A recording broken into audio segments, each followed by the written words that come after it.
Hi, I'm Jessie Cruikshank, and welcome to Advent Week 3. This week we'll look at joy. And joy is just such an interesting concept to me.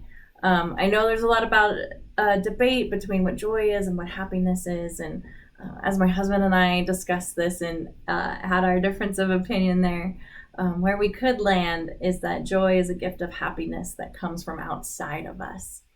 And we got there by thinking about what makes us feel and experience joy. And for him, it was kayaking on a river while it's raining. Just creates this sense of bliss.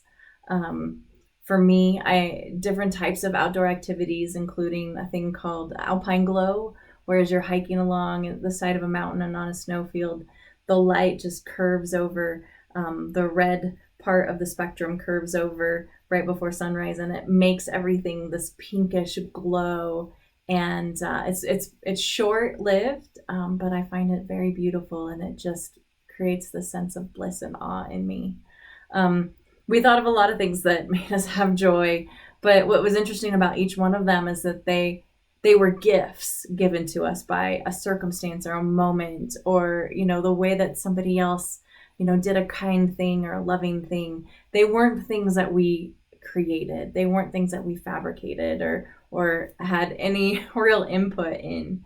And those nuggets of happiness from outside of us feel like gifts. And so for us that was joy. And it causes interesting conversation for us to have about joy, and do you pursue it, or is it a fruit, or is it a gift you just receive and you have to be able to receive it?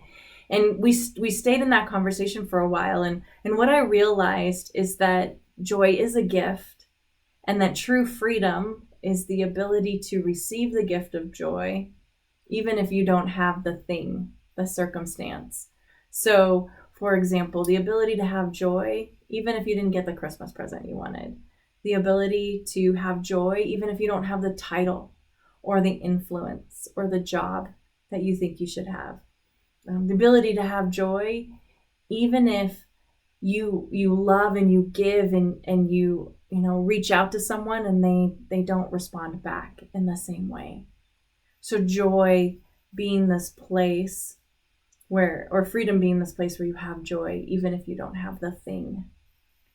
And wow, what an amazing place to live. I don't live there. I visit from time to time, but I'd love to live there. I'd love to be like Viktor Frankl and just live in this state where I have joy and I have dignity and I have peace, regardless of the circumstances I'm in or what people are saying to me or doing or what's happening around me.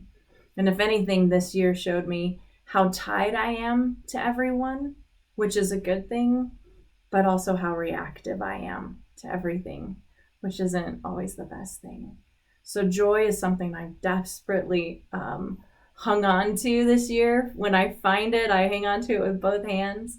And joy is something that I want to have more in my life. I want to feel the gift of life to me.